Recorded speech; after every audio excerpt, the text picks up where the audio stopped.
Hi, I'm Sean P, I'm Big Root. and we're the brothers.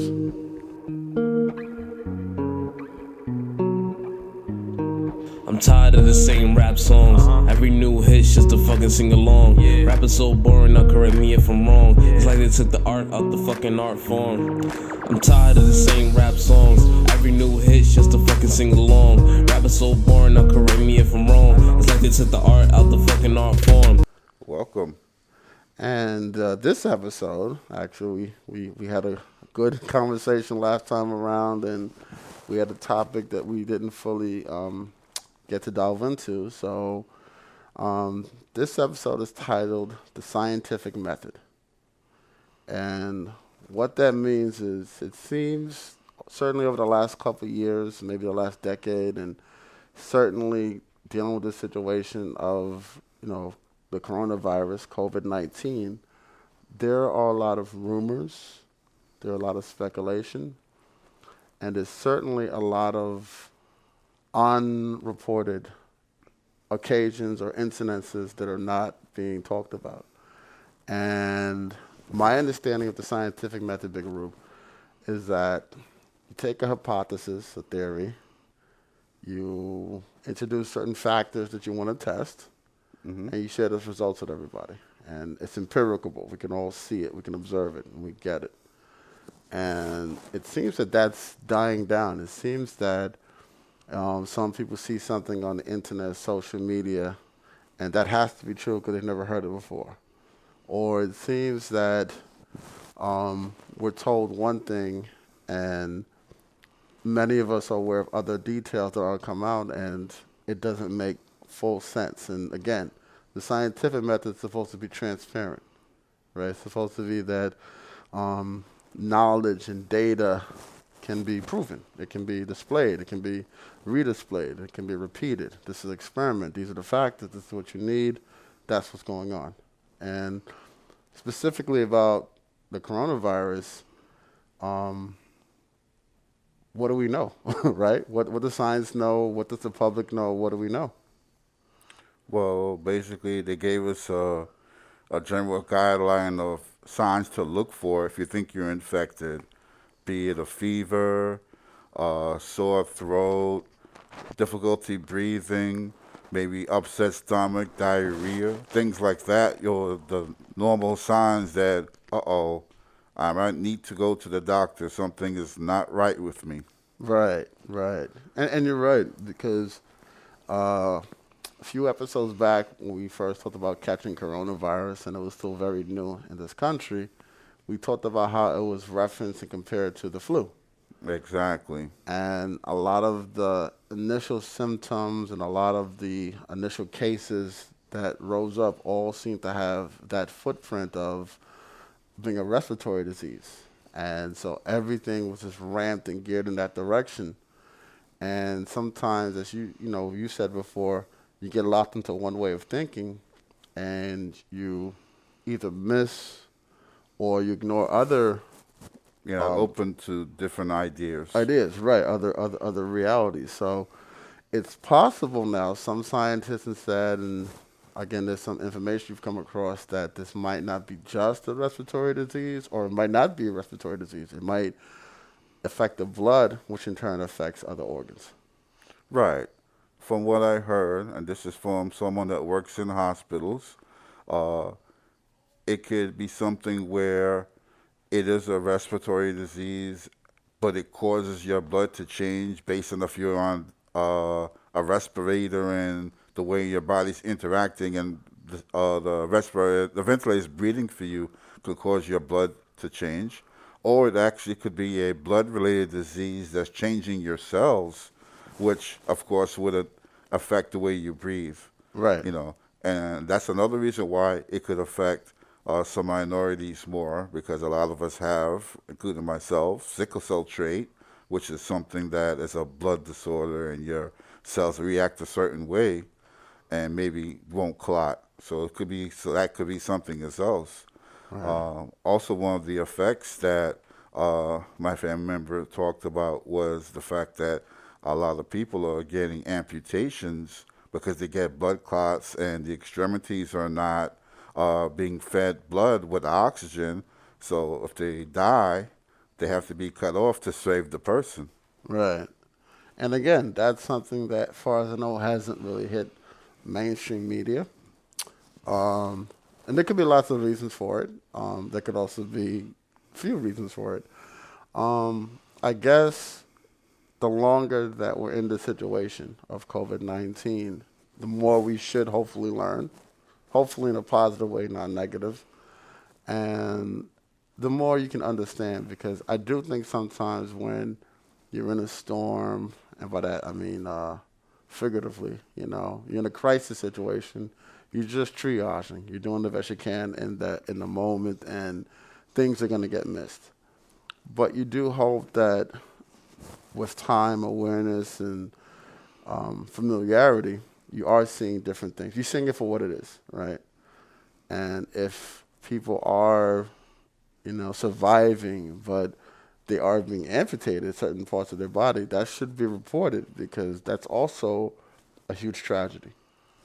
Death is not the only tragedy in life. I mean, injuries, lifelong injuries, any type of life changes can be considered, a tragedy. No, it's true. And again, sometimes if you ask somebody before they're paralyzed or before they have an amputation, would you rather live or die? They might give you a different answer if they knew the outcome. So it's not something to be looked upon lightly. Right. The only person I guess I heard about the amputation was is a Broadway actor Right. that Yeah. had corona and he had to be induced into a coma Right. and develop blood clots, and his wife had to have his leg amputated to save his life. Right. And I think the only reason we heard about that because he was a Broadway actor that was like, oh my God, can you believe it? Right. There probably is a lot of other people who are not of celebrity status that we never hear that these things are going on. And I don't understand it. I want something good to listen to. I demand it. All the real artists on another planet, and me, I'm the last MC still standing. Right. And I mean, that's true. And we've talked about that in other episodes, that celebrities get treated differently. And we talk about sometimes they should, right? And by that, I don't mean they're more important, because we know they're not. But if LeBron James says something, more people listen because he's LeBron James. I mean, that's just how that works. But if 10 people pass in a certain way, or to be more accurate, we talked about it in the Kobe Bryant situation, every life on the helicopter mattered equally the same.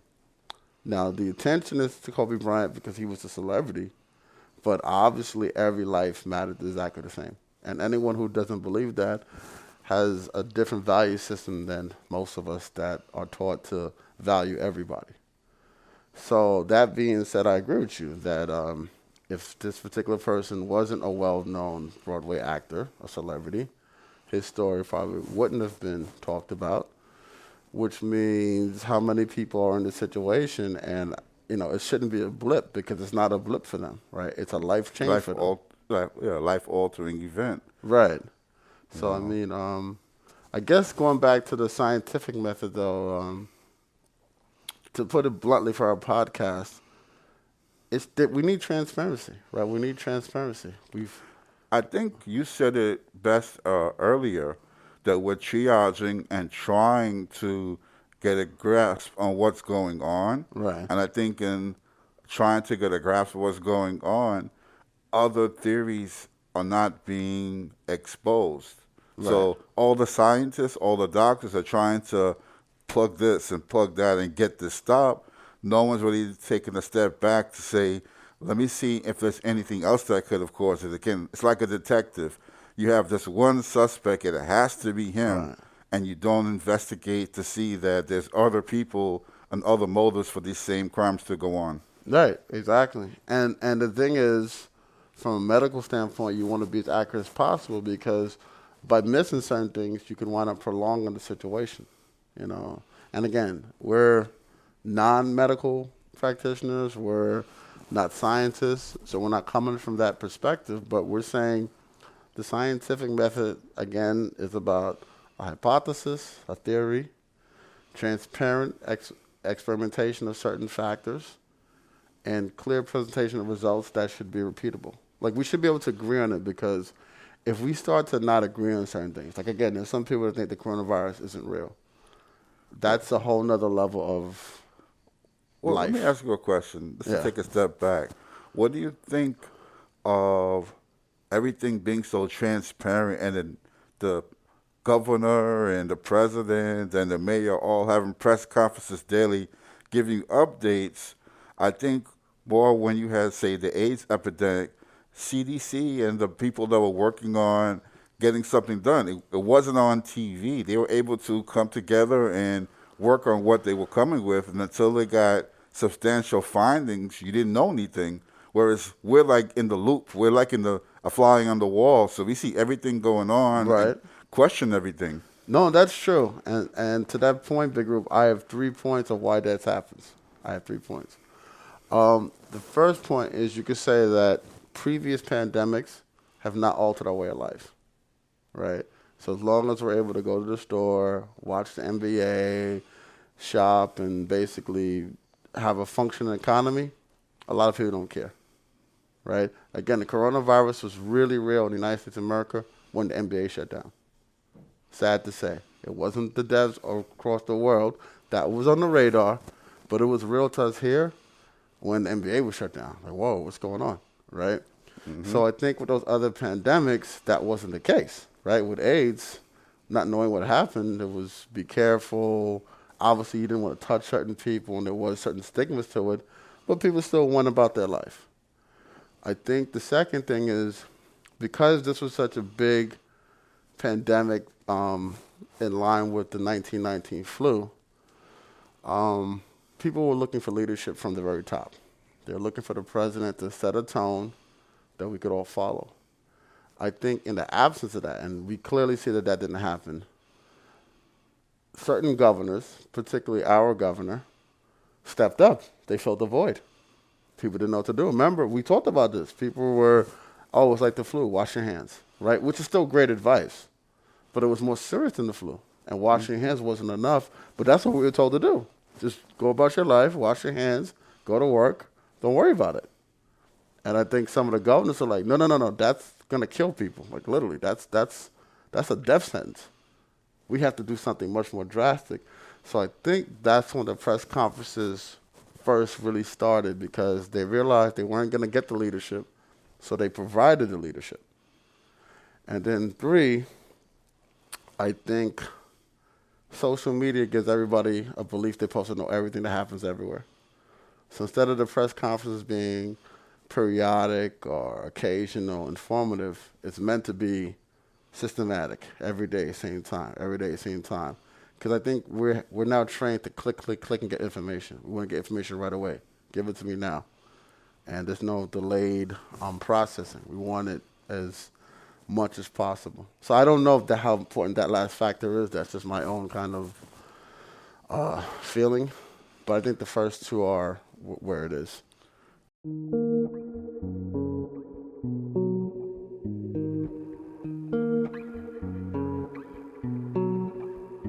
No, I totally understand, and I think you're right. I think it's bad because you're not letting the professionals do their job. They need to be able to focus on the task at hand and not worry about giving updates every 24 hours. Oh, I'm at this point, I'm at this point, I'm at this point. They need to be working on what is this that we're dealing with, what are all the causes of it, and how can we eradicate it, as opposed to, oh, well, we have an update today at 2 o'clock. Tomorrow's update at 2 o'clock, and everyone's running around to give updates, but nothing's being done. No, you're right. You're right. And I mean, that's a very good point because so many of us are focused on just talking about what's going on that we're not actually figuring out what else is going on or putting our effort there. So I think that's a great point you made. And you're right. There is such a thing as too much transparency. So, Again, when, the government is having a debate or something with another country, we're not privy in the war room as to what strategies and what things are going on. Things just come to a head and hopefully they work out, but we don't need to know everything. Again, we didn't know what was going on with the Bay of Pigs, and I know that's, 50 something years ago, and times have changed. But I guess social media and the way that things are done now, we would have known everything in real time and might have been disastrous. Yeah, no, you're right. So I think we can definitely follow up this topic, the scientific method, because I think again, just for our listeners to focus on what's important and how knowledge works, because you've heard rumors throughout the years. Some people think the world is still flat, right? Some people question whether we've gone to the moon or any of these things, right? And I don't mind questioning certain things because, again, you should be able to have an intelligent conversation. But if you're going to question things that you've learned yourself, right? Like when you question math, I mean, if we've learned math, we know that it works, right? You know that you learn the rules, the principles, you're able to apply them, and they work. And even though we can't go to the moon, if it's the same technology that powers your cell phone, you should have some faith in it. Yeah, I mean, I don't think the astronauts that, died going to the moon or coming back from space were just doing that to say they were flying around. They were coming back from space and the atmosphere had the reaction and they died. So Right. that's just disingenuous for these people to say some of these things. But you and I believe that. There's some people who say they don't believe that. They think it's all staged, and that's why I said, okay, we're never going to touch on that No, particularly. no. I know what you're saying. Yeah. And basically, you know what? If you're going to say those things, be able to back it up. Show real proof. Exactly. And again, the scientific method. This is my theory. This is the transparency of my experiment, and these are the results that you can see for yourself. Okay. Okay. I can If you buy can't back it up, don't make the claim. that. Exactly. And that is the scientific method. So do you have a call to action for our listeners? Again, I think that, like you said, we can do our own research. Try not to come out with your own theory if you can't put on paper and show that it's actually something that's factual and not some theory. But again, follow the lead of our leaders. Listen to, what they've told us. If you don't believe everything, try and do your own research and see if what they're saying is true. I know one of these days we'll get to like the 5G debate, and same thing. You have to get all the information and see if it actually makes sense, not just go by innuendos. Exactly. Again, the scientific method. I mean, basically what it comes down to, I guess my call to action for our listeners is to think, right? To think, because a lot of time we do things we don't think, right? Sometimes we act without thinking. A lot of times we speak without thinking. And too many times, even when it comes to sharing videos or whatever, we do it without thinking, right? And there's nothing wrong with that, but let's be honest that we didn't do our research. We didn't think about it, right? I just saw something and I shared it, right? Now, I have a chance to think about it at some point, and so do you, right? That's our part of the scientific method, which case someone had a theory, someone transparently did an experiment or presented something, and then we can see for ourselves if it makes sense. And that requires thinking. So I think that'll be my call to action. Think. No, that's a great one. A lot of us don't do enough of that. I agree. So I'm Sean P. I'm Big Root. And we're the brothers. Peace out. I'm tired of the same rap songs. Every new hit's just to fucking sing along. Rap is so boring, now correct me if I'm wrong. It's like they took the art out the fucking art form. What's going on, man? I don't understand it. I want something good to listen to, I demand it. All the real artists on another planet, and me, I'm the last MC still standing.